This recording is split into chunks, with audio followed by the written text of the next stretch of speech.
오늘 우리에게 주신 하나님의 말씀은 신명기 13장 12절부터 18절의 말씀입니다.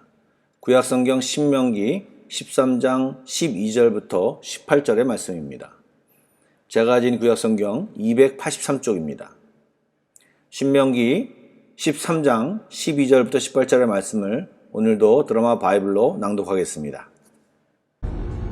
네 하나님 여호와께서 네게 주어 거주하게 하시는 한 성읍에 대하여 네게 소문이 들리기를 너희 가운데서 어떤 불량배가 일어나서 그 성읍 주민을 유혹하여 이르기를 너희가 알지 못하던 다른 신들을 우리가 가서 섬기자 한다 하거든 너는 자세히 묻고 살펴보아서 이런 가증한 일이 너희 가운데에 있다는 것이 확실한 사실로 드러나면 너는 마땅히 그 성읍 주민을 칼날로 죽이고 그 성읍과 그 가운데 거주하는 모든 것과 그 가축을 칼날로 진멸하고 또 그 속에서 빼앗아 차지한 물건을 다 거리에 모아놓고 그 성읍과 그 탈취물 전부를 불살라 네 하나님 여호와께 드릴지니 그 성읍은 영구히 폐허가 되어 다시는 건축되지 아니할 것이라. 너는 이 진멸할 물건을 조금도 네 손에 대지 말라. 그리하면 여호와께서 그의 진노를 그치시고 너를 긍휼히 여기시고 자비를 더하사 네 조상들에게 맹세하심같이 너를 번성하게 하실 것이라. 네가 만일 네 하나님 여호와의 말씀을 듣고 오늘 내가 네게 명하는 그 모든 명령을 지켜 네 하나님 여호와의 목전에서 정직하게 행하면 이같이 되리라.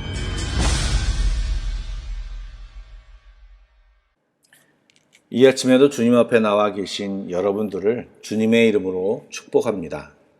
오늘도 말씀을 통해 각자에게 향하신 하나님의 마음을 아는 귀한 시간이 되기를 간절히 소망합니다. 신명기 13장은 우상숭배에 대한 하나님의 무서운 명령들이 소개되고 있습니다. 방금 전 읽은 본문을 살펴보면 우상숭배에 대한 문제가 개인의 문제를 떠나 한 성읍, 한 동네 전체에 퍼진 상황을 예로 들어 말씀하고 있습니다.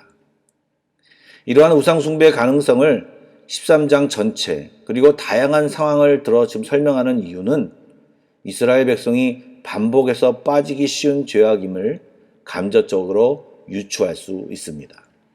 어쨌든 한 성읍 전체가 우상에 빠졌다는 소문이 들리면 14절에 말한 것처럼 정확하고 세밀한 조사를 해야 하고 그리고 그것이 사실로 밝혀지면 성읍 거민과 생축을 모두 진멸하고 성과 성에 속한 모든 것을 파괴하고 불사르도록 명령합니다.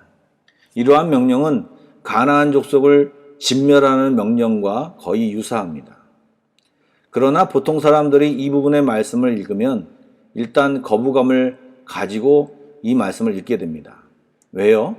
사랑의 하나님이 어떻게 이렇게 사람들을 동물들을 죽이라고 명령하시는지 이해가 쉽지 않기 때문입니다.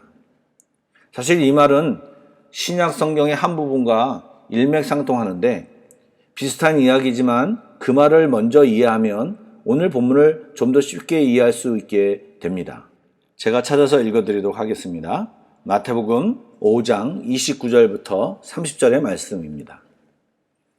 만일 내 오른 눈이 너로 실족하게 하거든 빼어내어 버리라. 내 백체 중 하나가 없어지고 온몸이 지옥에 던져지지 않는 것이 유익하며 또한 만일 내 오른손이 너로 실족하게 하거든 찍어내버리라.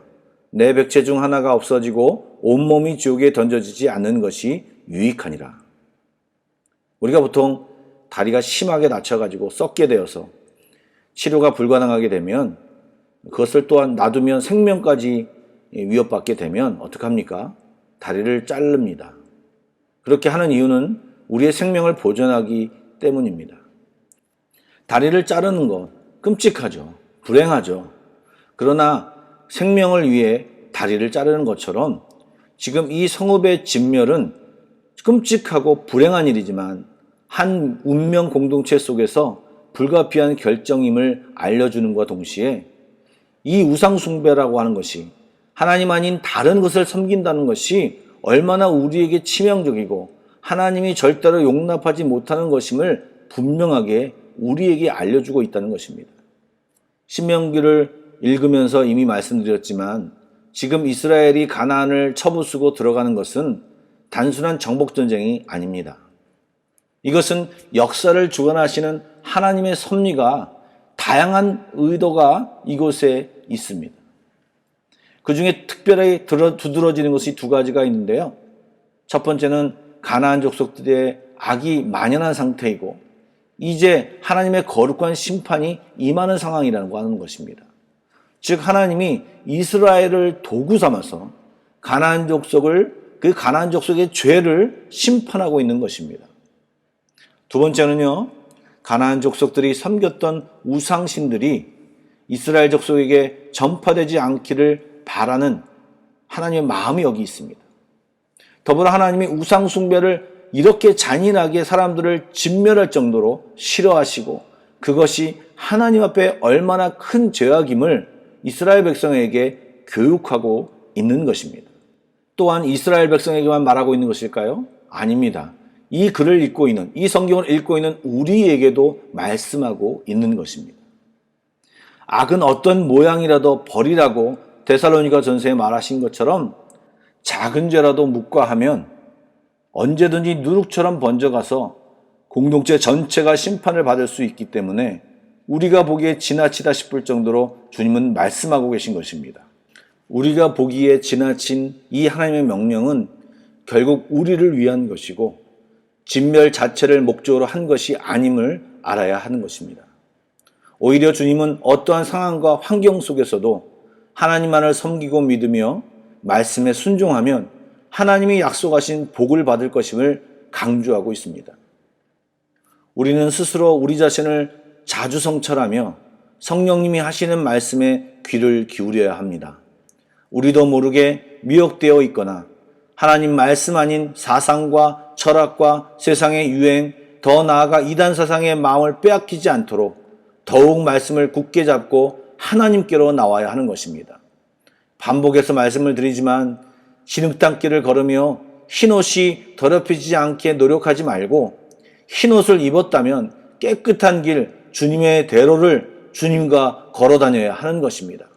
그렇게 여호와의 목전에서 정직하게 행하는 저와 여러분이 되시기를 간절히 축원합니다. 아멘. 여러분 오늘 짧게 말씀을 드렸는데요. 여러분 기도하는 시간을 좀 더 길게 가시면 좋겠습니다. 제가 기도하겠습니다. 기도하시겠습니다. 사랑의 주님, 오늘도 우리의 마음과 생각이 주의 말씀으로 깨어나게 하여 주옵소서. 말씀 아닌 다른 생각과 높아진 마음과 타협하지 않고 항상 주님 앞에 주의 목전에서 살게 하여 주옵소서. 주의 진리로 우리의 눈을 더 크게 뜨게 하여 주시고 우리의 영혼이 하나님의 복을 충만히 받아 누리며 그 안에서 평안히 쉬기를 간절히 원합니다. 성령님, 우리가 다른 것에 미혹되지 않도록 도와주시고 이 하루도 온전히 주님을 부르며 또 주님의 도우심으로 살게 하여 주옵소서. 하나님, 주의 자녀들이 이 시간 기도합니다. 들어 주옵소서. 응답하여 주옵소서. 이 시간을 영의 기도로 가득 차게 하여 주시옵소서. 예수님의 이름으로 기도드립니다. 아멘. Pray Together 1, 2, 3 기도 제목을 먼저 기도하시고 각자 기도 제목을 가지고 기도로 나아가겠습니다. 기도하시겠습니다.